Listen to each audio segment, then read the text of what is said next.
What's up, everybody? It's me, Johnny, here with my reactions to UFC 309. The main card wrapped up a couple of hours ago, and I have some thoughts I'd like to share in this video. By the way, quick update. I have spoken with Rob. I made a community post about this.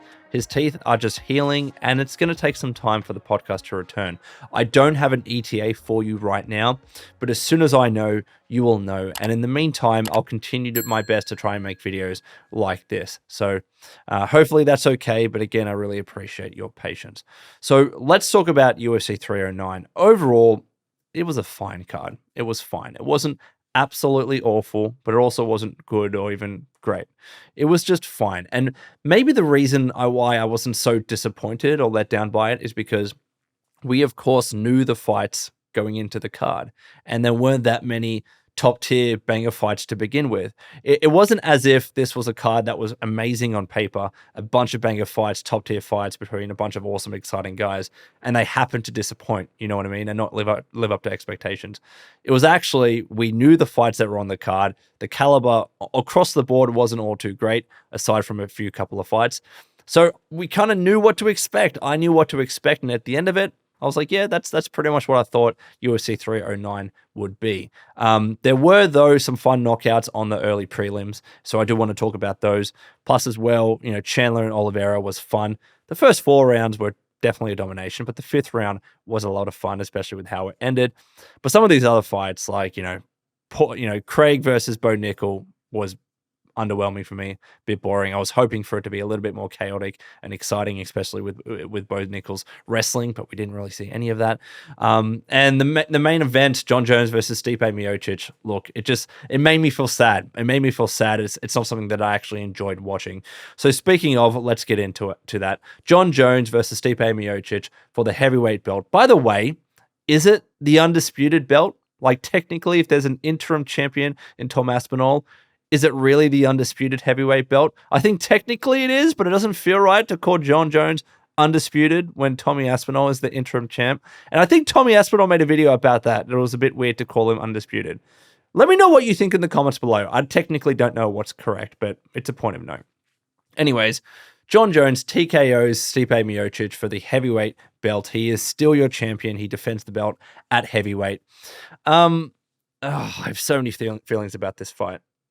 Let me break it down round by round, and then I'll give an overall kind of conclusion at the end. So first up, round one, Jon Jones trips Miocic. It was a really nice trip, takes him down, and that whole round was just Jon Jones battering Miocic with elbows. Really brutal, nasty elbows.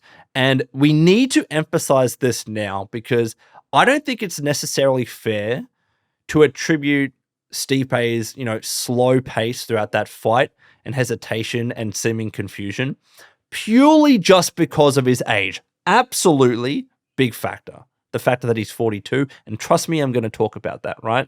But his performance in rounds 2 and 3 had to be affected by what happened in round 1, because in round 1, he kept getting clobbered in the head with brutal elbows from Jon Jones, a heavyweight Jon Jones.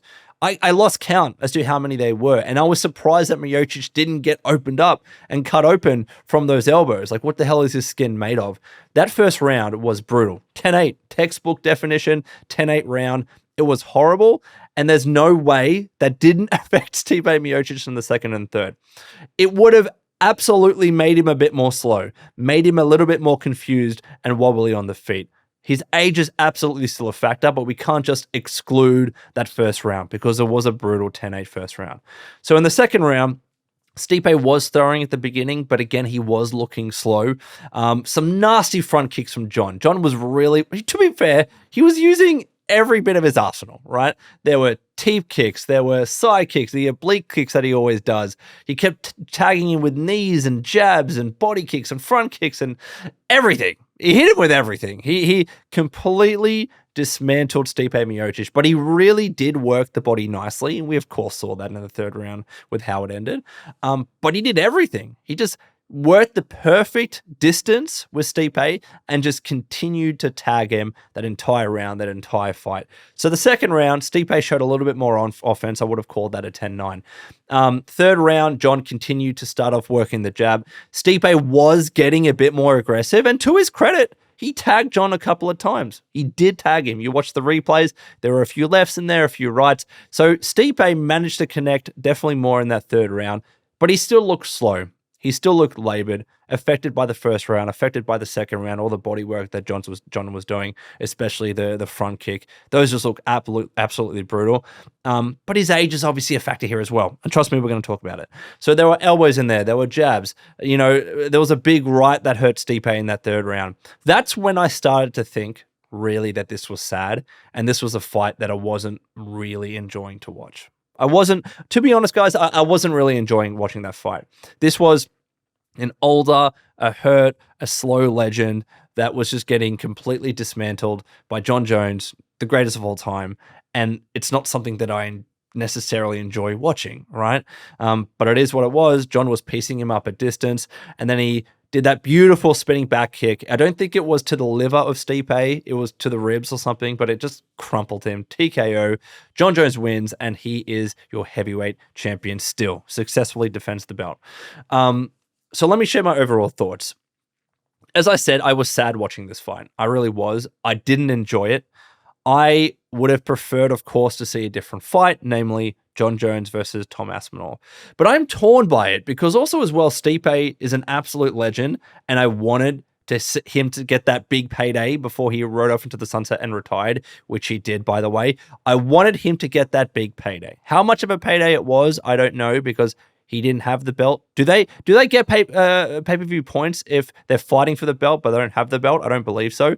But it might have been a different deal for Stipe because he is a legend, and Dana would have wanted to pay him handsomely before he retired because he's been around for a long time, and that's what Dana likes to do. So he would have gotten paid a lot of money for that fight. So for one, I'm happy for that, but I wish he didn't have to go down that path to get there, to get dismantled by Jon Jones, to be smashed with elbows, to be smashed with front kicks and all that body work. All of that hard fucking work to get to that point, to get that money. I didn't want to see that necessarily. It looked really, really horrible. It looked sad at times. But it is what it was. Like that was the fight that they were going to make. There was never going to be any other fight. You know, they were trying to make it before. Obviously, Jon Jones got injured. It's been a few years since either of them fought. So they were going to make that fight. If this was like a normal UFC division or a normal UFC fight, Jon Jones gets injured, and let's say he was going to be out for like 8 months to a year or whatever it was, whatever that initial projection was, then what normally would happen is you have Stipe Miocic fight the next heavyweight down, which at the time was either Pavlovich or Tom Aspinall. You have Stipe fight either one of them for the interim belt. And then when Jon is ready, they fight that interim belt. That's how it normally works. But Stipe was not fighting Tom Aspinall, and he wasn't fighting Pavlovich, and Dana really wanted that fight. Jones wanted that fight. Stipe wanted that fight. If Stipe didn't get that fight, he was probably retiring. So it was a weird scenario. I'm just so bloody torn on this, man. It's just, I just didn't enjoy the fight. I didn't enjoy watching the fight. Yes, Jon Jones, greatest of all time. I'm glad Stipe got his money's worth, but whatever. The next fight is Tom Aspinall. At the very least, to Jones's credit, he didn't retire. In the ring afterwards, when he was getting interviewed by Joe Rogan, he said, "I'm not retiring," and he left the window open in terms of what fight could be made next. He said something along the lines of, "And maybe we'll make that fight that you, the fans, really want to see." Now, that could mean anything. Joe Rogan was really trying to get the bloody answer out of him. He's like, is it Pereira? Is it Aspinall? He left the door open. So some people want to see the Pereira and Jon Jones fight, right? So what he said is still consistent with that. He definitely left the door open there, but hopefully, I believe the implication was that, yes, he'd fight Tom Aspinall because he is the interim heavyweight holder, and that is absolutely the fight to make next. Again, Rogan was really bloody trying to get that answer out of him, and then he's like, I got to talk to Dana, I got to talk to Hunter, and we're going to see what's happening. Let's be very, very clear. Like, I never believed that Jon was necessarily ducking Aspinall. At times, it really did seem like he was trying to duck him, right? But I really do think this is a play to get him so much bloody money. If Dana wants this to make this fight, if Hunter wants to sign this fight, they're going to have to pay Jon Jones a hell of a lot of money, and him saying that he doesn't want to fight Tom, he's not in the business to fight Tom, like it's bad business, like he didn't want to fight him. He said something along those lines in the build-up to 309. I think all of that stuff, in part, was to try and hype this fight, get the fans pissed off, and they really want to see Tom Aspinall smash Jon Jones, and therefore Dana wants it, and then Dana's going to have to try and convince Jon Jones, and he's like, I don't know if I want it, and they're going to have to pay him a hell of a lot of money. Jon's not stupid. That is absolutely a factor. Probably ducking him, I don't know, making it seem like he's ducking him. I don't know. I never really bought into that narrative. This is all about money. You pay Jon Jones enough money, he's going to fight Tom Aspinall. I don't believe Jones is scared of Aspinall. But part of him should be worried because Stipe tagged him a couple of times. And if that was Aspinall in that situation, I'm just saying, he could knock out Jon Jones and he could become the undisputed heavyweight champion. Let's see what happens. By the way, Stipe, fantastic career, greatest heavyweight of all time, no matter what happens, with Jon Jones and Aspinall, I still think he holds that title. And right off into the sunset. No more fighting. He said he was going to retire. He's going to be a fireman. Kudos to him. I really hope that he has a fantastic rest of his life. We're probably not going to see him in another UFC card because I remember seeing an interview of him saying that he doesn't really watch the UFC anymore. So he probably won't ever go to another card again. So if we never see you again, Stipe, you had a fantastic career and I'm glad that you got your final payday. So yeah, it has to be Jon Jones versus Tommy Aspinall. That's the obvious fight to make. And even Dana did say that if Jones wants to fight in the UFC again, he's not fighting anyone else but Tommy Aspinall. So they're just going to have to pay a lot of money to get there. Anyways, Charles Oliveira against Michael Chandler in the co-main event. Oliveira defeats Michael Chandler by unanimous decision. Look, the first 4 rounds, the 5th round's different, but the first 4 rounds were just complete domination. Domination by Charles Oliveira. He picked Chandler apart. Chandler, until that 5th round, had 0 answers. Let me break this down round by round because that's what I'm doing for at least the fights on the main card. So Charles takes Chandler down pretty quickly in the first round. Chandler's leg was in a really weird, awkward position. There wasn't too many strikes and ground and pound and damage coming through for that first round when he had him down. A lot of control, but you have to give it to 10-9 to Oliveira. Second round, there was some nice quick combos from Chandler. But then he either slipped or he got hurt at one point. I couldn't remember what I saw there. There was another big right from Charles, and then it was funny watching Chandler run away because there was a few moments in that fight where he was running away, like get the hell away from me, Charles Oliveira. That was pretty funny. Then there was a big right from Charles, brutal knee. Chandler did land some lefts, but then again, like the first 4 rounds can be summed up like this. Oliveira takes Chandler down and then had a control with him. And then as the fight progressed, there was more ground and pound, more elbows when he got him on the ground and controlled him. So second round, 10-9 to Oliveira. Third one, again, 10-9 to Oliveira as well. Charles was just teeing off against Chandler, especially up against the cage. His striking, man, we forget because his jiu-jitsu is so good and his submission and ground game is so good, but his striking is so clean and technical. Chandler was looking tired, like he had no answers whatsoever. There was a nasty uppercut from Charles, knees, elbows, more uppercuts, destroying Chandler, threw him down, had his back, trying to go for the rear naked choke, kept him there the whole round. Third round went to Oliveira, 10-9 as well. Fourth round, Chandler was really trying. His corner was trying to amp him up. He was trying his best to trade, throwing huge haymakers. But the problem was he would throw a huge haymaker and then he'd back away and he'd leave it at that. He needed to keep up with the combos, which is what we saw in the 5th round, and he almost did it. But he needed to do more of that in the first 4 rounds to really stand a chance to win by decision. But again, Charles was too technical. He was too clean. Took him down from the back and then work into the rear naked choke. Chandler did survive the choke, to his credit. That was pretty impressive to get out of there. But offensively, Chandler didn't do too much towards the end of the 4th. So all first 4 rounds went to Oliveira. But then the 5th, all right, this is huge credit to Chandler. This could have easily been a whitewash for Oliveira, winning all 5 rounds. But Chandler, man, came out of that 5th round swinging, bro. Huge rights, catches Oliveira. He was in trouble. And then there was a moment after he clocked him, Chandler slipped. And I was like, crap, if he didn't slip, he probably could have kept on top of that, kept a momentum, and maybe actually properly knocked out Oliveira. Because his problem at that stage was his gas tank, and we saw it expire after he went with that flurry of strikes. If he could have kept it on for that little bit moment longer, maybe he would have won it. But he ended up slipping, and then he ended up, getting on top again, and then he was doing the hammer fists. Yes, they were to the back of the head. Like, there's no denying it. There were a few to the side, but that ref, what the hell, man? Stop it. So you can't hit someone in the back of the head. 12-6 elbows, fine. but not shots to the back of the head like that. That was blatant. Really, really bad call from the ref there. Didn't do anything whatsoever. I can't remember that ref's name, but he's had a few weird moments in the past couple of fights that he's called.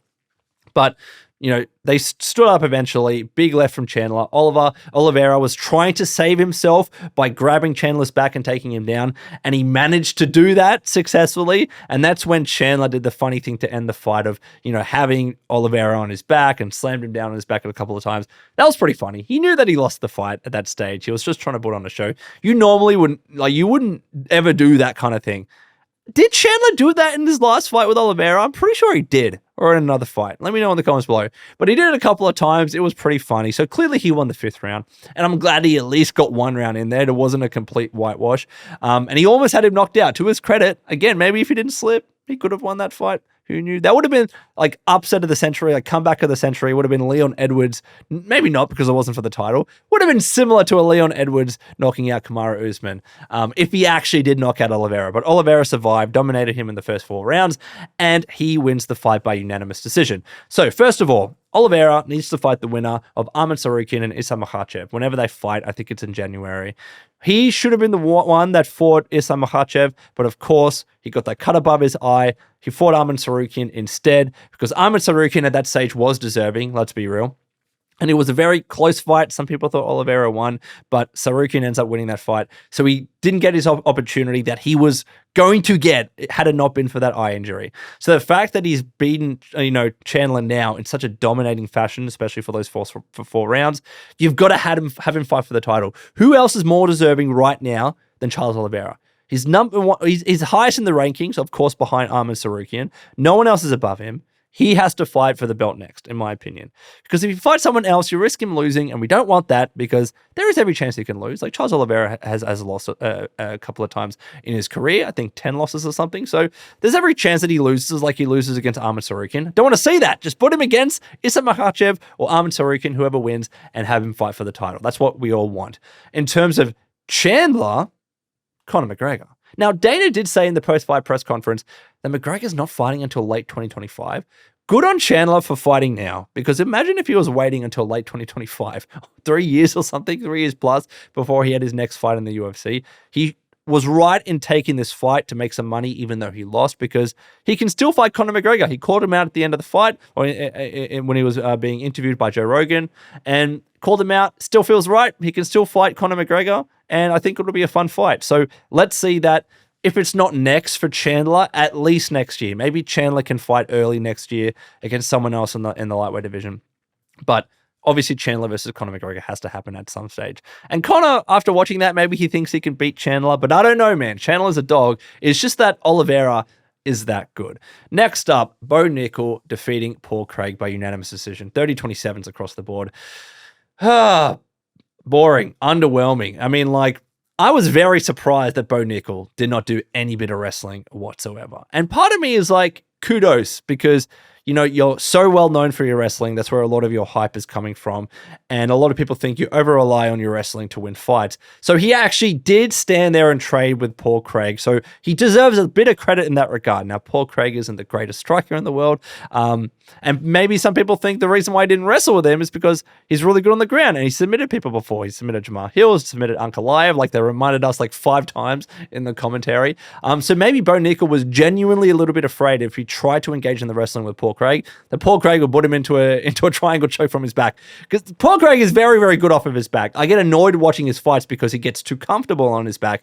But still, there was every chance that he could have done that and submitted Bo Nickal. So maybe Bo was a little bit scared and didn't want to do that and thought he was doing well enough on the feet to win that fight, which he did. But it didn't make for a very exciting fight. Bo Nickal still has a long way to go. He's still an up-and-comer. Don't put him anywhere near the top 15 yet, let alone the top 10. He would get starched. He would get starched by anyone in that top 10. Literally no way in the middleweight division. But let's break it down. So Craig was starting the fight all right with his striking, using his range. He used that body kick constantly. I think it was the right kick. Nickal was managing to land nicely as he was coming in. But Craig, I thought, in the first round, even though the judges didn't think so, I thought he got the better of the exchanges when it came to trading. Both got decent shots. It was very equal. It was like 15 to 15 significant strikes close to the end or by the end. So this was a coin flip. Could have gone either way. Personally, I actually would have given the first round to Paul Craig. Wasn't that impressive, mind you, but I thought it was close enough that it could have gone either way. Next 2 rounds, definitely went to Bo Nickal, right? He was landing some nice body shots. Craig was still working that big body kick like he was doing the whole fight. Big overhand from Bo finally lands. That overhand, if he develops it a little bit more, it could prove to be dangerous. But they were both playing their game, still pretty equal. Bo still hadn't shot a takedown. I made a note of it, and I want to emphasize it. No single takedown from Bo in this entire fight, which is still a little bit crazy in hindsight. But a couple of nice lefts from Bo. Craig was continually relying on that body kick, but clearly Bo Nickal won that second round 10-9, and he won the third round 10-9 as well. It was a very slow round. The third round was much slower compared to the others. Big left from Bo, stung Craig. His eye was troubling him after that big left, and it was like 10 to 8 significant strikes to Nickal so far. So it in that round. So it wasn't like the most active round in the world. It was pretty underwhelming, to be honest. Another big left to end the fight. Bo Nickal wins that fight, unanimous decision. What else do you say, man? It was fine. It was fine. Bo Nickal needs a couple of fights until he gets into the top 15. But what do you do with Paul Craig, man? Paul Craig is just a little bit underwhelming at the moment. But next up, let's talk about Viviane Araujo defeating Karine Silva by unanimous decision. This was an okay fight. I liked the grappling in the second round in particular. Like, there were some nice exchanges there, which were actually good to see. But the third round, when Silva was just lying on her back a couple of times and they had to be stood up, like it devolved into a pretty meh fight. So unanimous decision. I'm happy with that. 29-28. I agree with that. But next up, Mauricio Ruffy defeating Hafez Llontop by unanimous decision. This was a fun fight. Now, let's put aside, just for a second, let's put aside the weight cutting issues, because Hafez Llontop, I actually didn't know that this was going to be a catchweight bout. I saw it on the screen because I wasn't following the news closely when it came to this fight. And it was like catchweight. I'm like, oh, why is it catchweight? I wonder why it's catchweight. And then I saw Hafez Llontop, and I'm like, that's why it's catchweight. He didn't bother. He didn't even bother trying to cut at all, even in the slightest bit. He was clearly overweight, which definitely had an impact. Like, I'm not saying that Hafez Llontop isn't tough and durable on his own if he cuts normally. He probably very much is. But the added weight definitely played a factor in how he was able to take so many of those shots from Ruffy.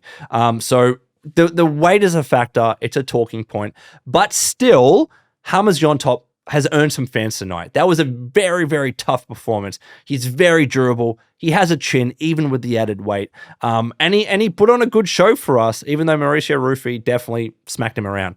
But I will say that, at least he won the third round. Llontop did win the third round, in my opinion. But let's break it down round by round. So Llontop, I thought, was fighting a really good fight in the first round. He was playing it cautious, throwing some solid strikes when Ruffy was coming in. Defensively, he was being very responsible. But Ruffy was battering him with the low kicks, landing the jab. There was a big right from Ruffy that stunned Llontop. But then he threw like a spinning weird tornado kick, and he just ruined all of his momentum. Like, when you sting someone with a big right hand, follow up properly. Don't do stupid spinning kicks that try and end up in a crazy way. I know the fighting nerds, they're very theatrical and they like to put on a show, but come on, you could have ended it there. Possibly could have ended it there anyways, but he did a weird kick and he slipped. But anyways, first round went to Ruffy. Second round, Ruffy drops Llontop with a hard left look away uppercut. That thing was freaking cool. You watch that in slow motion, it was like, boom, he didn't even look at it. That looked slick. I actually really like how Ruffy, he always looks away or fades away as he's putting shots in. It just looks sick, man. Like, I'm a fan of this guy. He had a lot of hype coming in. Maybe didn't live up quite to those expectations, but I still thought it was a fun fight from him. But again, Llontop was so durable, manages to recover. They were both trading. Llontop kept going forward, bro. He kept going forward even though he was getting smacked around. Another big right from Ruffy in that second round. He really hurt Llontop. His eye was cut or was like swelled up or whatever. It looked nasty, but he kept throwing and he kept moving forward. So even though he lost that round, I thought Llontop did it. It was pretty good. All right. It was fun to watch. He was durable. He stuck it out. But then the third round, man, he was still in it. He kept moving forward, body shots, kicking the legs, oblique kicks. He was doing really nice in the third, and Ruffy was slowing down.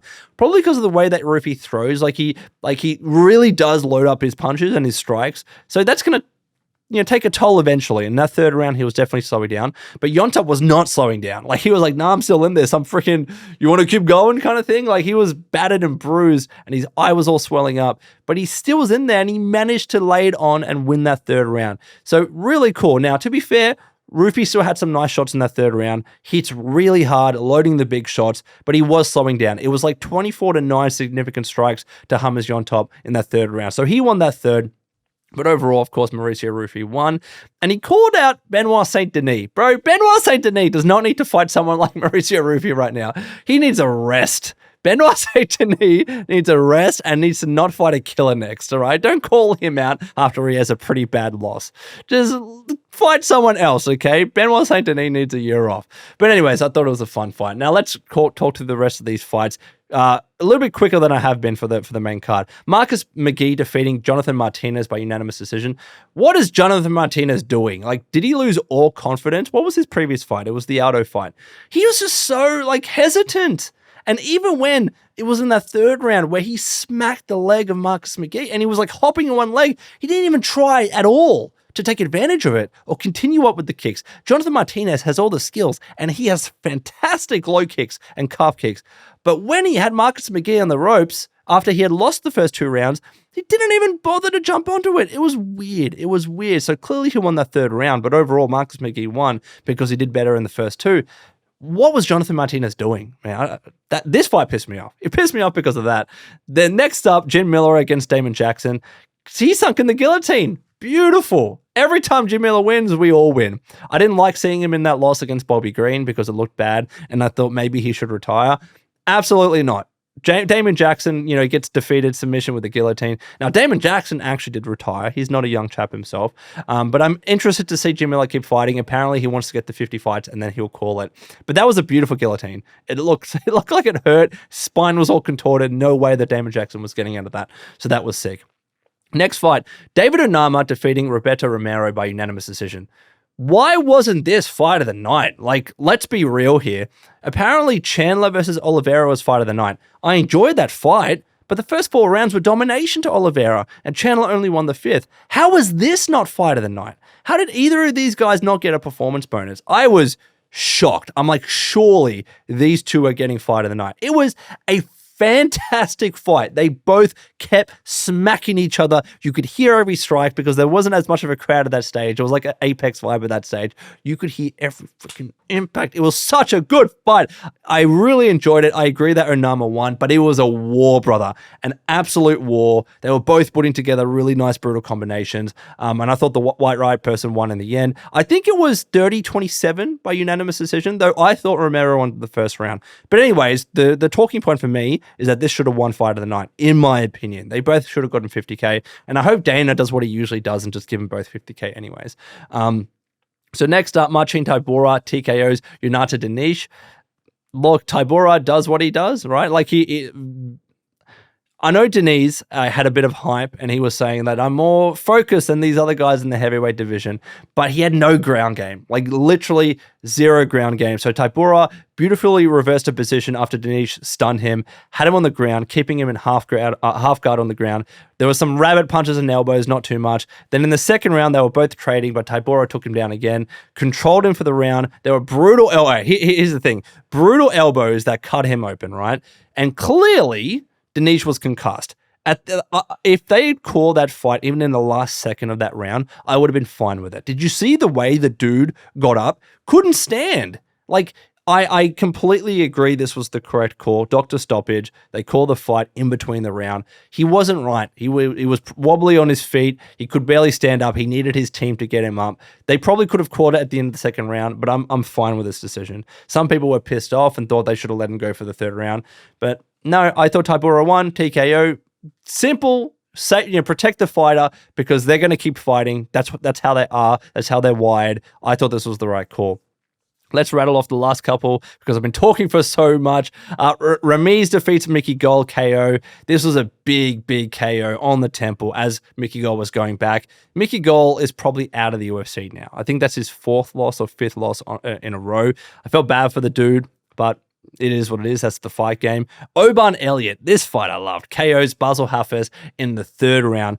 Look, Basil was weird. Like, he was starting off very slow and very stiff, and Oban was just landing more. Like, he kept more active. Basil did start to pick it up and pick up the pace, and he started to connect more. And the thing is, when he connects, he hits so bloody hard. And he's a tough dude. He was a tough dude. Part of me was rooting for him. But Oban was just very comfortable. He didn't look like he was getting too tired or anything like that. He was loading a lot of kicks, a lot of jabs from distance. And then there was the big right overhand from Oban, drops Basil Hafez, and then he kind of like, he was knocked out, then he woke up again, and then there were hammer fists. He was like, all right, I'm out again. That was pretty funny how it ended. He knocks Basil Hafez out cold. Oban Elliot with a very impressive KO. And then finally, the very first fight, Eduardo Mora defeats Veronica Hardy by unanimous decision. Look, Mora kept clocking Hardy with the strong right hand. Hardy kept moving laterally, like side to side into the right hand, which was very weird. Round 2 was all grappling to Mora. Hardy did turn it up in the third round. She was using her speed and using her kicks a bit more. She was the faster fighter, but ultimately in the end, Mora did better in the stand-up. So overall, that was UFC 309. Sorry, I stumbled a little bit there and I forgot what happened in some of the fights. When I started talking about the Marcin Tybura and the Diniz fight, I was like, what happened in this fight again? And then I remember it was a doctor stoppage. Yeah, That was the right decision. That was the right decision. But overall, UFC 309, it was fine. It was fine. There are some fun fight cards happening in the next couple of weeks. I'm really excited for my boy Figgy against Petr Yan. I think, if you were to ask me, my opinion, this is the true #1 contender fight. I don't believe Umar Nurmagomedov has done enough. Yes, it's not his fault that no one wants to bloody fight him. And he did just defeat Corey Sandhagen, right? And he outstruck him. I think this is the real #1 contender fight. You can say that I'm wrong. That's just my opinion. Let me know in the comments below. This has been Johnny. Please take care of yourselves, and I will see you in the next video.